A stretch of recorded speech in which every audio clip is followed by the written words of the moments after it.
Assalamualaikum warahmatullahi wabarakatuh. Bismillahirrahmanirrahim. Alhamdulillahi rabbil alamin. Wa bihi nasta'inu ala umuri dunya waddin.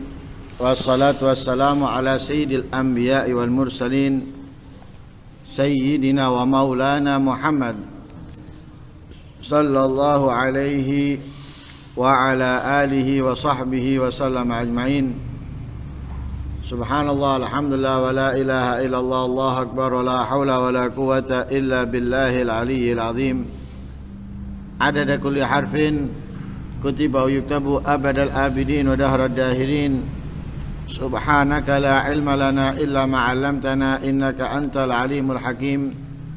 Nawaitu ta'alluma wa ta'lim wa naf'a wal intifa' wal mudzakarata wat tadhkir wal ifadata wal istifadah wal hatha ala tamassuki bi kitabillahi wa sunnati rasulih wa du'a ila al huda wad dilala ala al khair ibtigha'a wajhillahi wa mardatihi wa qurbihi wa thawabihi min Allah ta'ala. Qala al-musannif rahimahullah wa nafa'ana bihi wa almikum fid darain amin. Ila qawlihi wa an Mu'adz bin Anas radhiyallahu anhu anna Rasulullah sallallahu alaihi wasallam qala man qara'a al-Qur'ana wa amila bima fihi ulbisa walidahu tajan yaumal qiyamah dhau'uhu ahsanu min dhau'i syamsi fi buyutid dunya fama dhannukum billadhi amila bihadza rawahu Abu Dawud wa rawad Darimi bi isnadihi an Abdullah bin Mas'ud radhiyallahu anhu qala iqra'ul Qur'ana fa inna Allah ta'ala la yu'adzibu qalban wa al-Qur'an wa inna hadzal Qur'an ma'dubatullahi ta'ala faman dakhala fi fahuwa amin wa man ahabbal qur'ana falyabshur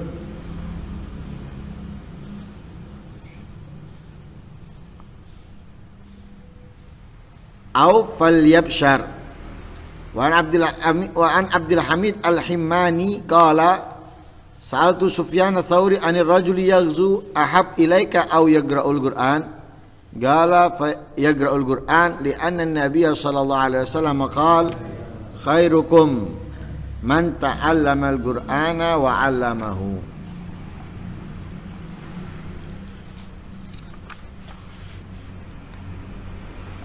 Dari Mu'adz bin Anas radhiyallahu anhu bahwa Rasul sallallahu alaihi wasallam bersabda, man qara'al Qur'ana, siapa orang yang membaca Al-Qur'an, wa amila dan mengamalkan, bima fihi dengan apa yang ada di dalamnya, mengamalkan dari apa yang ia baca. Karena orang itu membaca Al-Quran tidak langsung hatam, melalui ayat demi ayat, surat demi surat, dan juz demi juz. Ketika dia membaca ayat Al-Quran lalu mengamalkan apa yang ia baca dari ayat tersebut, atau membaca surat dari Al-Quran lalu mengamalkan apa yang terdapat di dalam surat tersebut, dikatakan ulbisa walidahu, Allah akan pakaikan kedua orang tuanya, ayah dan ibunya, tajan mahkota yaumal qiyamah, pada hari kiamat. Ini yang membaca siapa? Anak. Yang membaca dan mengamalkan Al-Quran adalah seorang anak. Tapi Allah tidak memuliakan hanya yang membaca, sebagaimana di dalam hadis yang sudah dijelaskan. Tapi kedua orang tuanya yang tidak ikut membaca, tidak ikut mengamalkan, mendapatkan penghargaan dari Allah, yaitu mahkota di hari kiamat. Kalau mahkota di hari kiamat abadi. Kalau terbuat dari emas nggak perlu dicuci karena akan selalu kinclong. Begitu juga kalau terbuat dari perak. Kalau misalnya terbuat dari alumini atau stainless nggak perlu perawatan, di chrome supaya mengkilat lagi nggak perlu sudah. Dan pastinya indah. Nah, itu orang tua. Lah kenapa kok orang tuanya mendapatkan penghargaan mahkota dari Allah?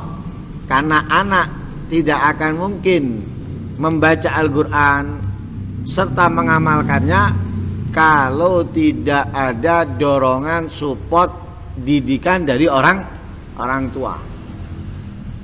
Jarang kita temukan anak membaca Al-Quran apalagi mengamalkan lepas dari didikan orang tua, jarang.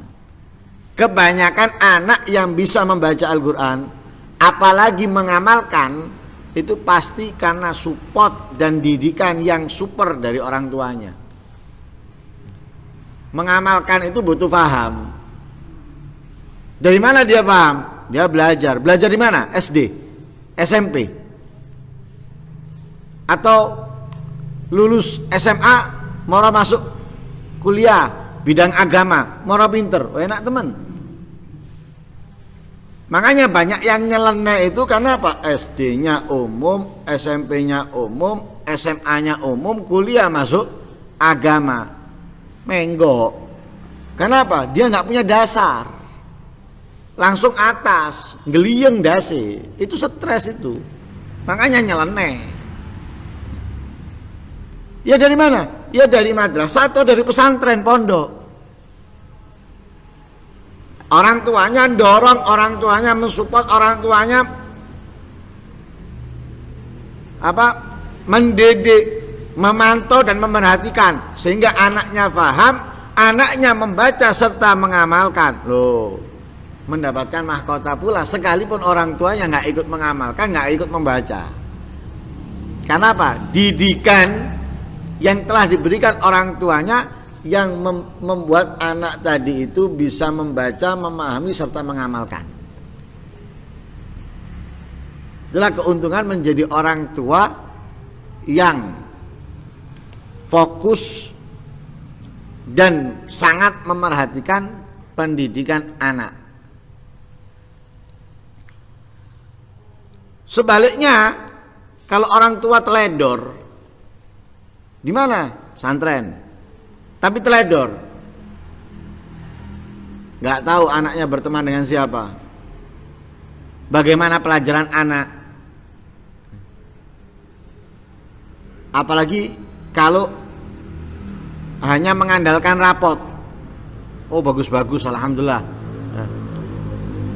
Tapi nggak perhatikan, nggak tanya ke gurunya atau nggak tanya kepada teman-temannya yang di pondok tersebut anaknya dengan siapa misalnya. Apalagi nggak ditaruh di pesantren, di rumah los, anaknya kemana tanpa izin, pulang datang tanpa salam, orang tuanya kadang nggak tahu kalau anaknya di rumah, dan orang tua nggak tahu kalau anaknya keluar. Dikasih mahkota oleh Allah, ya nggak mungkin. Yang ada akan dikasih kehinaan oleh Allah. Kenapa? Dosa demi dosa akan terus ia dapatkan. Apalagi sampai akhir hayatnya orang tua atau anak tersebut masih dalam kelalaian. Oh terus, sudah dosa dari dirinya sendiri ditambah dosa dari perbuatan anak karena orang tua melalaikan pendidikan anaknya. Tapi kalau tidak melalaikan, ini diantaranya nih keistimewaannya, anaknya membaca Al-Quran, paham anaknya, ayat yang dibaca atau surat yang dibaca, kemudian dia berusaha mengamalkan satu persatu dari ayat atau satu persatu daripada surat, orang tuanya mendapatkan kemuliaan dari Allah, mahkota di hari kiamat. Yang mana mahkota tersebut gemerlapnya atau kinclongnya disebutkan dhau'uhu ahsanu min dhau'is syams fi buyutid dunya. Cahayanya, sinarnya itu lebih bagus daripada cahaya matahari ketika menyinari rumah seseorang di dunia. Lebih terang, lebih jelas. Fama dhannukum billadzi amila bihadza. Coba kalau itu orang tuanya yang tidak membaca, tidak mengamalkan, mendapatkan kemuliaan seperti itu. Coba bayangkan bagaimana yang membaca dan yang mengamalkan. Orang tua nggak membaca, nggak mengamalkan, mendapatkan kemuliaan seperti itu dari Allah. Loh, apalagi yang membaca dan mengamalkan jauh lebih besar, yang ia dapatkan kemuliaan dari Allah Subhanahu wa ta'ala. Hadis diriwayatkan oleh Imam Abu Dawud. Imam Ad-Darimi meriwayatkan dengan sanadnya dari Abdullah bin Mas'ud radhiyallahu anhu berkata, "Iqra'ul Qur'an." Bacalah Al-Qur'an. Sama. Rasulullah memerintahkan kita untuk membaca Al-Qur'an. Dan Rasul memberikan beberapa alasan kenapa kita diperintahkan membaca Al-Qur'an. Di antaranya, fa innahu ya'ti yaumal qiyamah syafi'an li ashabi. Karena Al-Qur'an itu akan datang di hari kiamat membantu menolong orang-orang yang membacanya, orang-orang yang mempelajarinya, orang-orang yang mengamalkannya. Diberi pertolongan oleh Al-Qur'an. Di sini juga dikasih alasan, bacalah Al-Qur'an. Kenapa? Fa innallaha ta'ala la yu'adzibu qalban wa al-Qur'an. Karena Allah tidak akan menyiksa hati yang memerhatikan Al-Qur'an, yang menjaga Al-Qur'an. Dengan membaca Al-Qur'an itu berarti kita perhatian, kita menjaga Al-Qur'an. Lah seperti ini nggak akan mungkin disiksa oleh Allah Subhanahu wa ta'ala, diselamatkan. Karena kalau orang itu membaca ayat atau Al-Qur'an satu persatu dengan tartil, walaupun belum bisa mentadabburi, tapi dia istiqomah, nanti akan berubah. Berjalannya waktu kehidupannya itu akan berubah menjadi baik, menjadi lebih baik. Kalau dia meninggalkan Al-Qur'an seperti rumah tadi. Rumah itu kalau nggak ditempati, lama kelamaan akan rusak. Nggak ditempati 1 hari, 2 hari, debu banyak pasti. Kemudian seminggu mulai sawang di atas tembok rumah kita. 1 bulan mulai ada yang jatuh dari asbesnya atau gentengnya dan yang lain sebagainya. 2 bulan, 3 bulan tambah dan terus. Hati juga gitu. Seorang mukmin, orang muslim ya gitu. Kalau tidak membaca Al-Qur'an akan semakin jauh, akan semakin jauh. Akan semakin buruk dan semakin buruk. Tapi kalau dia membaca Al-Qur'an seperti rumah yang ditempati. Rumah yang ditempati walaupun tadinya itu enggak bagus, walaupun tadinya ada rusaknya, nanti akan apa? Menjadi rapi, menjadi bersih, menjadi bagus. Nanti dia punya rezeki, betulkan ini dulu.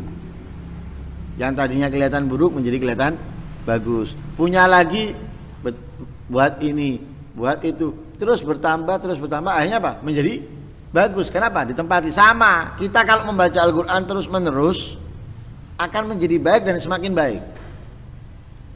Makanya diperintahkan baca Al-Qur'an. Sampai dikatakan fa innallaha la yu'adzibu qalban wa al-Qur'an. Kenapa? Karena di kemudian hari dia akan menjadi orang yang semakin taat. Semakin kuat imannya, semakin bertakwa kepada Allah. Makanya la yu'adzabu fa innallaha la yu'adzibu qalban wa al-Qur'an. Kemudian wa inna hadzal Qur'an ma'dubatullah taala. Dan sesungguhnya Al-Qur'an ini ma'dubatullah atau ma'dabatullah. Kalau dibaca ma'dubah itu berarti Allah membuatkan Al-Qur'an ini sebagai hidangan untuk orang-orang yang mereka bisa menikmatinya. Jadi Al-Qur'an ma'dubatullah berarti Al-Qur'an ini hidangan dibuatkan oleh Allah bagi semua orang yang ingin menikmatinya. Bebas sudah, siapapun yang mau menikmatinya, fadhol, monggo. Tapi gak banyak, ada orang yang menikmati, ada orang yang gak menikmati. Walaupun sama-sama membaca, apalagi yang tidak membaca.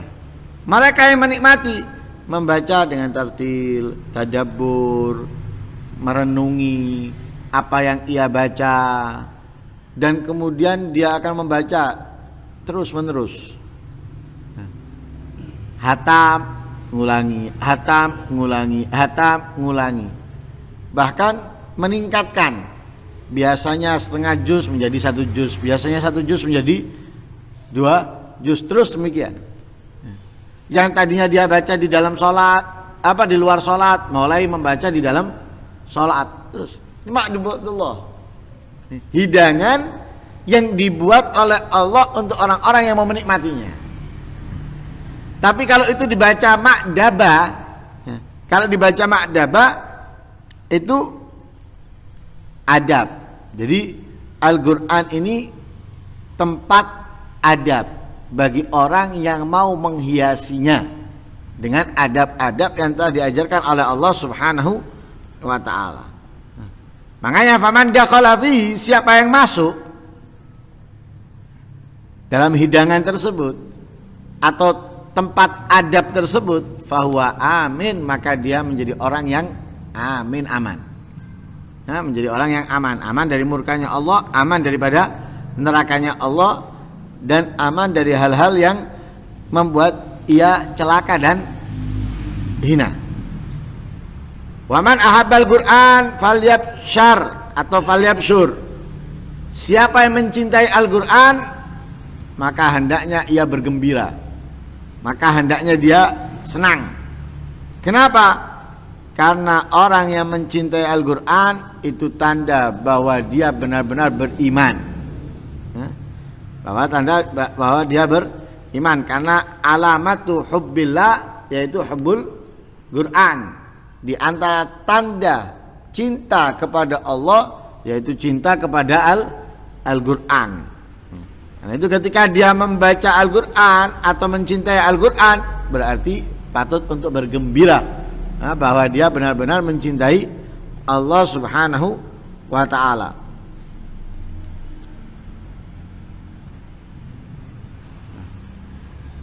Dari Abdul Hamid Al-Himani, beliau berkata, aku bertanya kepada Imam Sufyan Ats-Tsauri, anir rajuli yaghzu ahab ilaik aw yaqra'ul Qur'an, tentang seseorang yang berperang. Ya. Jadi Abdul Hamid ini bertanya kepada Imam Sufyan Ats-Tsauri, mana yang lebih engkau cintai? Antara seseorang keluar berperang atau seseorang membaca Al-Qur'an? Ini kalau orang nggak punya ilmu, jawabnya apa? Perang ini untuk menegakkan agamanya Allah. Wah. Nah, seakan-akan wah dia paling hebat sudah. Wah ini perang ini harus ini, nahi mungkar ini, wah. Nah, mau Quran nggak tahu nahi mungkar. Faham enggak? So menjadi orang yang paling benar. Lihat, perang, bukan melawan kemungkaran saja, tapi menghilangkan kemusyrikan, berusaha menghilangkan atau meniadakan di daerahnya, atau menjadikan kekuasaan dikuasai oleh Islam. Lebih engkau cintai atau seseorang yang sedang membaca Al-Quran? Katanya Imam Sufyan Ats-Tsauri, yaqra'ul Quran, yang sedang membaca Al-Quran. Yang lebih dicintai oleh beliau yang sedang membaca Al-Quran. Dan ada alasannya. Apa alasannya? Li'anna Nabiyya sallallahu alaihi wasallam qala, karena Nabi sallallahu alaihi wasallam bersabda, khairukum man ta'allamal Qur'ana wa 'allamahu. Nah, sebaik-baiknya kalian itu adalah yang belajar Al-Quran dan mengajarkannya. Loh, alasan ini kalau kita mau renungi tepat. Orang itu kenapa menjauh dari kebaikan? Karena dia kurang ngerti, kurang paham. Kalau dia ngerti, kalau dia paham, nggak mungkin menjauh dari kebaikan. Pasti mendekat. Dan gak akan mungkin menghindar. Lah kenapa kok dia menjauh? Karena dia gak tahu. Bagaimana supaya dia tahu? Suruh baca Al-Quran, suruh mempelajari Al-Quran. Kalau dia mempelajari Al-Quran, memahami Al-Quran, gak mungkin mau menjauh dari kebaikan. Pasti mendekat. Rata-rata orang itu karena gak membaca Al-Quran, itu tadi peteng. Dia gak tahu mana yang baik, mana yang lebih baik, mana yang perlu ditinggalkan dan mana yang sangat harus ditinggalkan. Nggak tahu dia. Tapi kalau dia membaca Al-Quran, dia akan tahu, dia akan mengerti. Maka dia akan mengetahui sikap apa yang harus dia lakukan, bagaimana cara menanganinya. Tahu dia. Kenapa? Dituntun oleh Al-Quran. Makanya dijadikan oleh Rasulullah belajar dan mempelajari dan mengajar yang terbaik itu adalah Al-Quran. Nah, mudah-mudahan kita termasuk orang-orang yang mencintai Al-Quran, dan mudah-mudahan kita istiqomah di dalam membacanya, dan dari membacanya insya Allah kita dapat memahami dan mengamalkan apa yang kita baca, sehingga dapat kita jadikan kehidupan kita sesuai dengan tuntunan dari Al-Quran, dan kita mendapatkan keberuntungan dan keistimewaan dari Allah Subhanahu wa taala dengan Al-Quran. Amin Allahumma amin. Wa sallallahu alaihi wasallam Muhammadin nabiyil ummi. Alhamdulillahi rabbil alamin.